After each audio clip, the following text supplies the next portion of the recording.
آج کی جنگیں صرف زمین، سمندر یا کسی ملک کی فضاؤں تک محدود نہیں ہیں۔ اب خلا بھی ایک نیا میدان جنگ بن چکا ہے۔ اس سے پہلے صرف حکومتی ادارے ہی خلا میں اپنا نیٹ ورک بنا رہے تھے۔ اب تو بات یہاں تک آ پہنچی ہے کہ نجی کمپنیاں بھی اس میدان میں اتر گئی ہیں۔ یہ صورتحال بڑی عالمی جنگوں کا پیش خیمہ بن سکتی ہے۔ اقوام متحدہ کو خلا سے متعلق قوانین کو نئے سرے سے تشکیل دینا چاہیے تاکہ عالمی امن کو لاحق نئے خطرات کا سدباب ہو سکے۔ السلام علیکم۔ انسائٹ بلاگز میں خوش آمدید۔ دفاعی اور جیو پولیٹیکل تجزیوں کے ساتھ میں آپ کی ہوسٹ ارم مومن۔ آج کے ولاگ میں ہم خلا کے پرامن استعمال اور اس کے قوانین کے بارے میں جانیں گے۔ کئی ممالک کے ریاستی اداروں کے علاوہ اسٹار لنک جیسی نجی کمپنیاں کس طرح خلا کے ماحول کو آلودہ کر رہی ہیں، آئیں تفصیل جانتے ہیں۔ ایک امریکی نجی کمپنی اسٹار لنک، جو عام طور پر انٹرنیٹ سروس فراہم کرنے کے لیے جانی جاتی ہے، اب بڑی عالمی طاقتوں کی جنگی حکمت عملی کا ایک اہم حصہ بن چکی ہے۔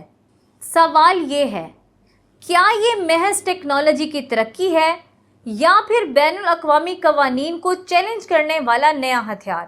اسٹار لنک دراصل ایلن مسک کی کمپنی اسپیس ایکس کا ایک پروجیکٹ ہے۔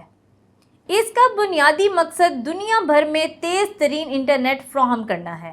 آج کی تاریخ میں اس کے 7600 سے زائد سیٹلائٹ زمین کے گرد لو ارتھ آربٹ میں چکر لگا رہے ہیں، لیکن یہ سیٹلائٹ صرف انٹرنیٹ کی سہولت نہیں دے رہے بلکہ مختلف ممالک کے فوجی مقاصد کے لیے بھی استعمال ہو رہے ہیں، اور یہی تشویش کا باعث ہے۔ جب روس نے یوکرائن پر حملہ کیا تو اسٹار لنک نے یوکرائن کو مفت انٹرنیٹ کی سہولت فراہم کی، جس کے ذریعے یوکرائنی فوج نے ڈرونز کنٹرول کرنا شروع کر دیے، روسی فوج کی نقل و حرکت کو ٹریک کیا اور اپنے کمانڈ اینڈ کنٹرول سسٹمز کو فعال رکھا۔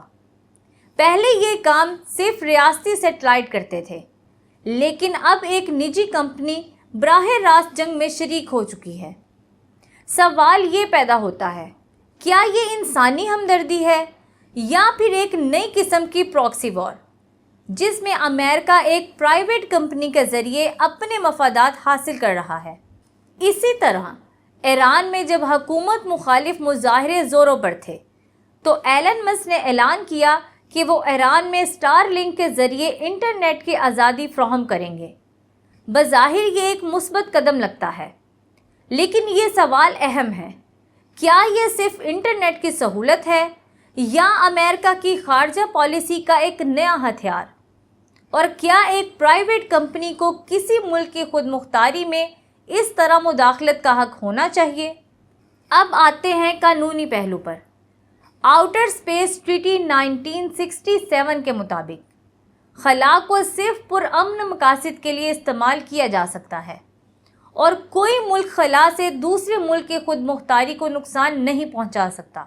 لائبلٹی کنونشن 1972 یہ کہتا ہے کہ اگر کوئی سیٹلائٹ کسی ملک کو نقصان پہنچاتا ہے تو اس کا ذمہ دار وہ ملک ہوگا جس نے سیٹلائٹ لانچ کیا، یعنی اسٹار لنک کے معاملے میں امریکہ۔ لیکن مسئلہ یہ ہے کہ یہ قوانین پرائیویٹ کمپنیوں کے لیے واضح نہیں ہے، یہاں قانون خاموش ہے۔ آئیں دیکھتے ہیں، کیا کوئی ملک اسٹار لنک کے خلاف مقدمہ کر سکتا ہے؟ جی ہاں، اگر کسی ملک کو اسٹار لنک سیٹلائٹ کی وجہ سے براہ راست نقصان پہنچے، جیسے فوجی تنصیبات کو نقصان، خود مختاری کی خلاف ورزی یا سیاسی عدم استحکام، تو وہ ملک اقوام متحدہ یا بین الاقوامی عدالت انصاف میں ریاست ہائے متحدہ امریکہ کے خلاف قانونی چارہ جوئی کر سکتا ہے، کیونکہ قانونی طور پر سیٹلائٹ کی ذمہ داری لانچ کرنے والے ملک پر ہوتی ہے، نہ کہ نجی کمپنی پر۔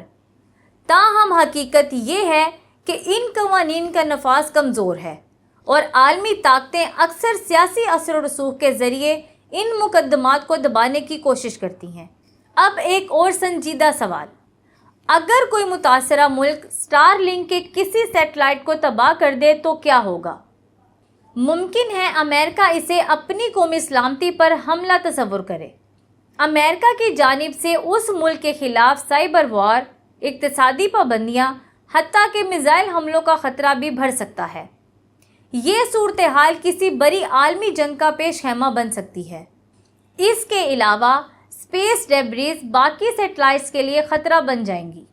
نقطۂ فکر یہ ہے کہ کیا نجی کمپنیاں بین الاقوامی تنازعات میں مداخلت کر سکتی ہیں؟ جیسا کہ اسٹار لنک بظاہر ایک کاروباری ادارہ ہے، لیکن اب یہ امریکی اسٹریٹجک پالیسی کا حصہ بنتا جا رہا ہے۔ اگر اسے نہ روکا گیا یا اس کے لیے کوئی واضح پالیسی نہ بنائی گئی تو ممکن ہے کہ مستقبل میں دیگر ممالک کی نجی کمپنیاں بھی اس ریس میں شامل ہو جائیں، جس کے ذریعے نان اسٹیٹ ایکٹرز کسی بھی ملک میں دہشت گردی کر سکتے ہیں اور اس سے عالمی امن کو شدید خطرات لاحق ہو جائیں گے۔ آپ کی کیا رائے ہے؟ کمنٹس میں ضرور بتائیں۔ چینل کو لائک اور سبسکرائب کریں۔ شکریہ۔